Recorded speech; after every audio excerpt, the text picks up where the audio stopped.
Origin 2, Video 2. So I'm just going to jump into the previous issues, revisiting old problems section in the document here. So the game object lifecycle will be really easy to see this with a bullet. So we're just going to go over the scene entry and exit. Alright, let's just shoot a bullet off into the distance there. Whoops, forgot to set my breakpoints. So obviously when I hit spacebar, scene entry is going to fire. Let's step through this, gonna submit all of our registrations here. Cool. So just continue. Where did that go? And we're just going to check scene exit. So when that timer runs out and we're exiting the scene, bam, we're going to call it. Continue. So another one there. And of course a collision with the terrain. Cool. So let's continue yet again. Get out of this. The scene class.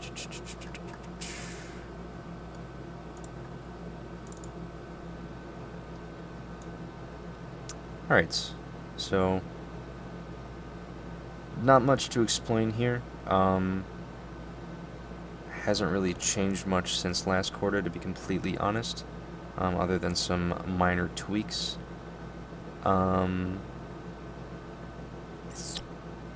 Yeah. So, I'm sure you've gotten a good look at it at this point. The only major thing that I've added is the screen log for the sprite fonts. Yeah. Scene class isn't really doing much of anything other than keeping track of everything and keeping track of the update loop. Draw. Okay. Oh, this is part of the scene class. Sorry, I misunderstood. Yeah, so the visual broker, the draw manager, and the screen log are pretty much the only things that are happening in the draw. So, of course, the visualizer broker comes before the draw manager, which is just drawing everything that is drawable, and then the screen log is last, because that's on top of everything. Okay, so the camera manager is a scene level manager. So we're going to be looking at that. So all of our cameras are held within the scene. And if I want to grab a camera, what I'm going to do is go through the scene in, let's take a look at tank, because I know there should be a call here. Alright, scene manager, get current scene, follow cam, and I am updating the position of the follow cam through the scene, not through the camera manager. Okay. Let's see. Time manager, I'm pretty sure you saw all of that go down when we were testing collision in the first video. But just in case you want a refresher, let's look at our God cam. Where did we go? Alright, so I'm tapping F10 and I'm pausing time. I'm hitting F9 to step through, and then 10 again. And just because some people I know had problems with alarms, I'm going to shoot a couple bullets here, pause time, step through a little bit, unpause, and both of those have gone. Cool.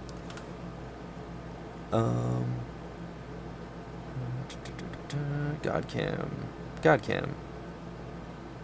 Yeah, alright, have a God cam. Great. Cool, onto the collision system. Alright. So we're going to be looking at the B-sphere, the AABB, and the OBB, obviously. So let's just look at all of our different collision volumes that we have here. So obviously this is working with a visitor pattern. So we have our default collidable and our OBB, B-sphere, and ABB. So debug view is going to be the visitor sort of function that gets called. Sorry. So we have all these accepts and visits, which are calling various PWMath tools intersect functions. So we can look at all of those here. So we've got B-sphere, B-sphere, B-sphere ABB, B-sphere OBB, and all the various derivations of that one.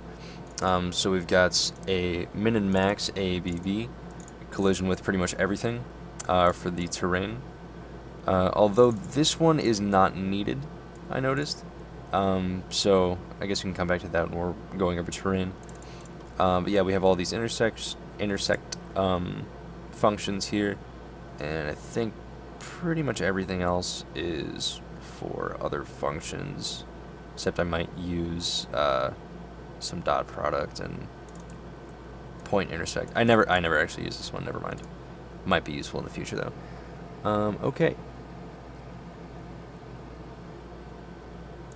So let's just take a look at the ABB to see what data is needed. So got no graphics objects in here, just got scale, transform, half diagonal, and center. And in compute data, we're going to be initializing all of that. The max point and the midpoint especially. Cool.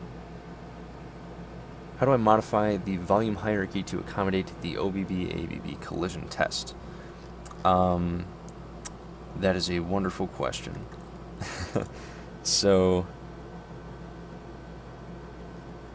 I know there's some math tools magic that I'm doing, but as you saw earlier, the ABB and OBB are colliding.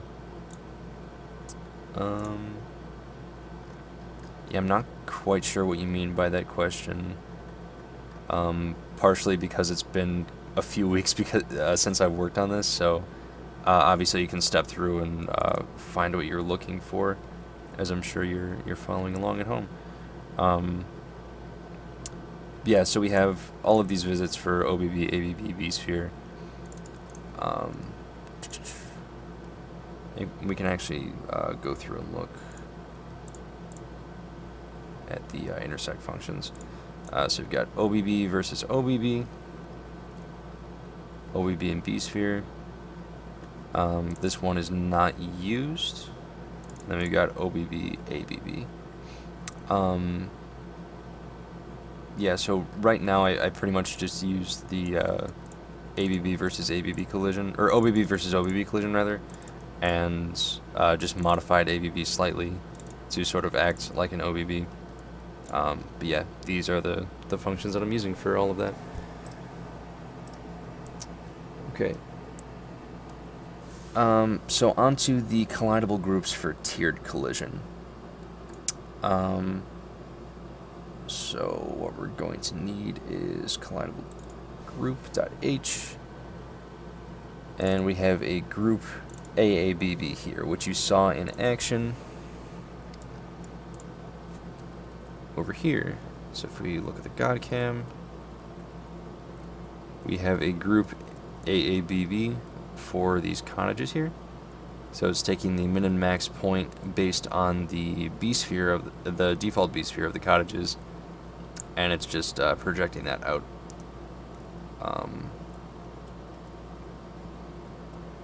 So again, to step through this.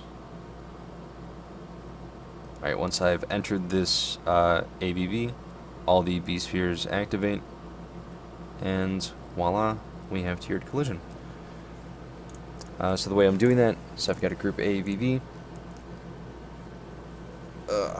and then we're just doing a compute data on the default B-sphere. So what this function does is exactly what I was describing. So we're just getting the radius, getting the max and min based on the center and the radius of the B-sphere, and then we're just doing a regular compute data function for ABB. So pretty straightforward.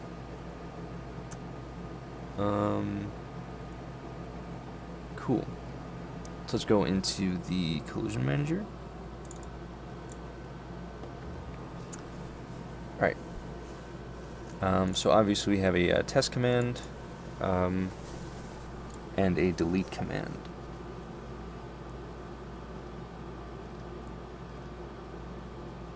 Sorry, I'm just trying to remember what all of this does because it's been quite a few weeks before since I've worked on this.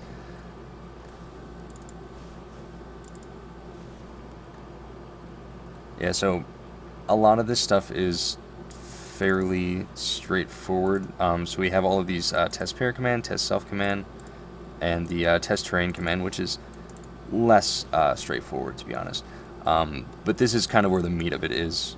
So in the test pair command, I went over this a couple weeks ago when I actually implemented this system, and I haven't really changed it since because tiered collision hasn't really been an issue for me. But this is essentially where tiered collision happens. Then we've got the self command. So yeah, this would be pretty dry to just like step through and tell you exactly what's going on with the visualizer and whatnot. So I'm sure you can work it out because I demonstrated it twice. Let's see. Yeah, I don't know if there's much else to go over here. It's pretty much just a bunch of if-else's, and we're checking whether or not each tier has been entered here. So fairly straightforward in that regard.